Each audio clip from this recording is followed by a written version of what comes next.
I'm sitting here just finding out you got an OnlyFans page.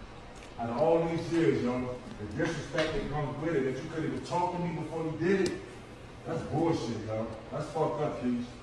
I'm telling you, yo, that's fucked up. Wait, no. Calm. But you're not gonna say fuck me or that's fucked up. It's not fucked up. You recording me? What the fuck you doing? Listen, it's not fucked up, and we're going to. Okay, look. So, I have an OnlyFans page, and he's mad because he's just now finding out about it. Of course, I'm mad I'm just finding out about it. I'm not doing it with anybody but myself, so why should I have to tell you my choice, my body, my fucking choice? Your partner, you're supposed to come to me and talk to me. Joe, I've been talking to you about mad things. I've been asking for solutions to shit. You're not giving me none, so I created one. That's no solution. Not in my book. That's no solution. You knew who the fuck I was when you met me. Before, I knew that. Thought that I would never have to go back to anything like this again. But unfortunately, that's not the case right now. After that, everything's supposed to change. Everything did change. No. Obviously, it hasn't. No, it had to. I had to do something. You stood out there showing your body. You stood out there doing stuff like this on camera. You act like that's the only thing that I do. I have mad jobs, but they're not facilitating everything that needs to be done. So I got something extra. OnlyFans be breaking me off. What the fuck? Come on, Keish, with that. It don't matter what they breaking you off. It's the disrespect that comes with it. What disrespect? You couldn't come and talk to me about it. Okay, well, we're talking about it now. Because I had to find out on the fly. All right, then. But now, okay. No, so wait. I had to find out on the fly. So now you know. Yeah, now I know. Okay. And so? Whatever. Imagine the shock when Joe Smith, ex-NBA player, discovered his wife's OnlyFans account. In a world where secrets can be hidden behind a screen, an unexpected revelation can send shockwaves through a relationship. Picture the scene. Joe Smith, living comfortably in retirement, stumbles upon his wife's OnlyFans account. It's a punch to the gut, a slap in the face. Suddenly, the woman he thought he knew is revealed in a different light, a digital neon light. Joe must have felt a profound sense of disrespect. Not only was his wife sharing intimate aspects of herself with an online audience, but she was doing it behind his back. The trust, the foundation of their relationship, was shattered in an instant. The whispers of betrayal echoing in his ears, his heart heavy with disappointment and confusion. You can almost hear him ask, is this who she really is? Here was his wife, a woman he had shared countless moments with, a woman he had promised to love and cherish, now a stranger behind a screen. The surprise of the revelation was not just in the existence of the account, but in the stark contrast between the woman he married and the woman who appeared on his screen. This was not just a secret kept, but a double life lived. In response to Joe's shock, his wife defended herself with the "my body, my choice" argument. Now, let's dive into this. The wife's stance is a clear declaration of her autonomy, her right to do as she pleases with her body. But this is where we encounter the rub.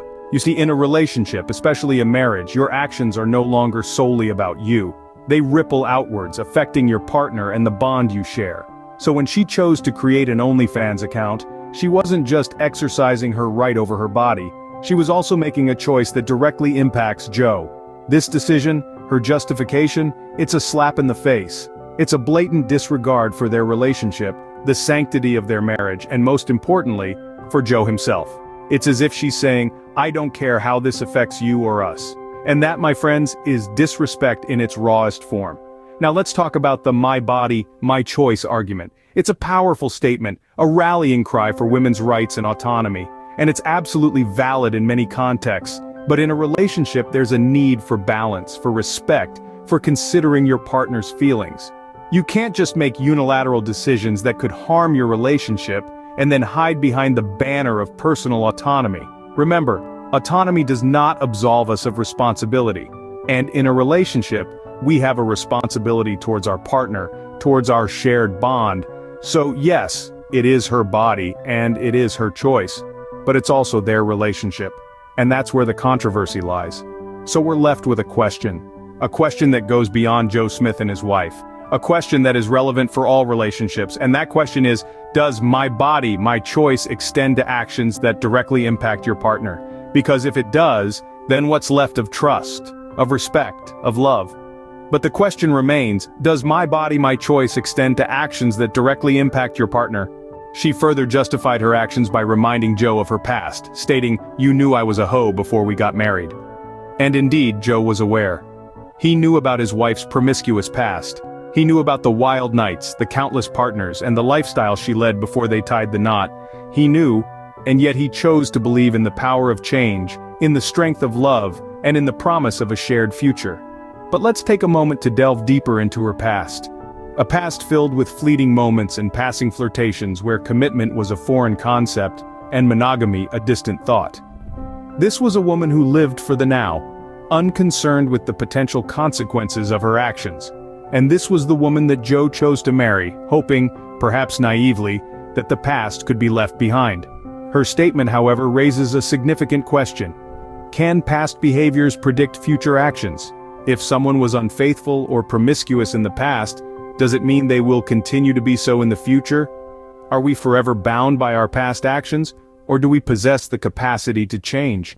Psychologists and relationship experts have long debated this issue. Some argue that past behavior is indeed a reliable predictor of future behavior. They say that patterns established in the past, especially those related to relationship behavior, are difficult to break. In contrast, others believe in the potential for change. They assert that with self-awareness, commitment, and effort, individuals can break free from their past behaviors and chart a new course. In this scenario, Joe's wife seems to fall into the first category, using her past as an excuse for her current actions. But is this fair? Does knowing about her past give her a free pass to disregard Joe's feelings and expectations in the present? In the end, it all boils down to trust and respect, two vital ingredients in any relationship. If these are lacking, no amount of reasoning or justification can mend the rift that forms. As the saying goes, the past is the best predictor of the future, but can someone truly change? Joe Smith, like many men, may have ignored red flags from his wife's past. It's a common theme we see time and again, isn't it? Falling for someone, getting caught up in the whirlwind of romance, and overlooking the signs that could potentially spell trouble down the road. Red flags, in essence, are those warning signals that something might be amiss. They could be patterns of behavior, past incidents, or even offhand comments that unsettle you or make you question the person's character. In Joe's case, it was his wife's promiscuous past and her blatant disregard for his feelings about her OnlyFans account. Ignoring these red flags can be likened to driving past a stop sign without pausing. Sure, you might get away with it once, twice, or even a dozen times, but sooner or later you're likely to crash.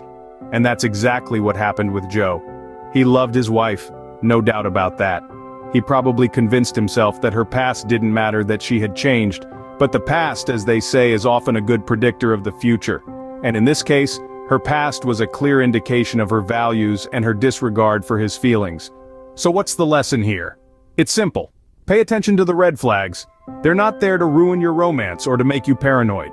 They're there to help you make informed decisions, to protect your heart, and to prevent you from landing in a situation like Joe's.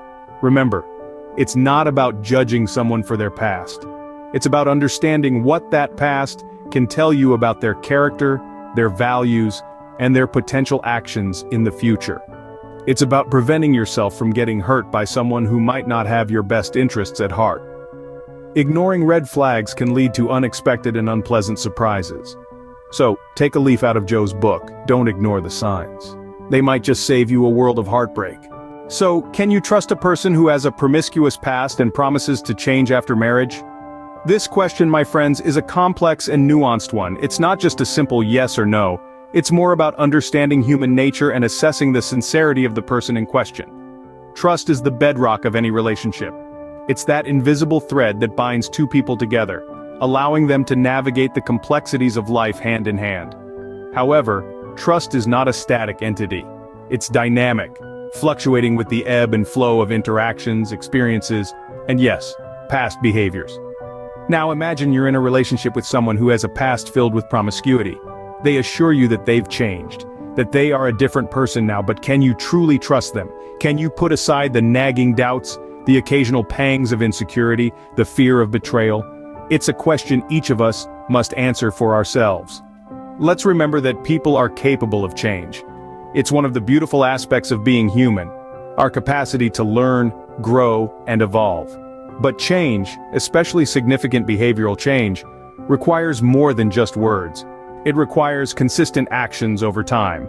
A person's past may not define their future, but it does provide insight into their character, their values, their patterns.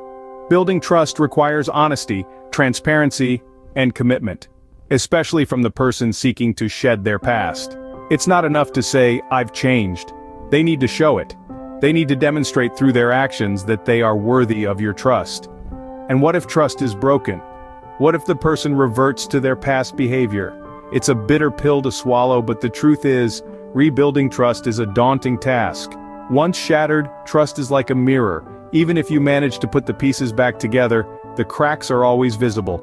Trust, once broken, is hard to rebuild. Always remember, actions speak louder than words. A person's past doesn't have to dictate their future, but their future actions must align with their present promises. So tread carefully, ask the hard questions, and listen not just to words but to actions. For it's through actions that the true nature of a person is revealed.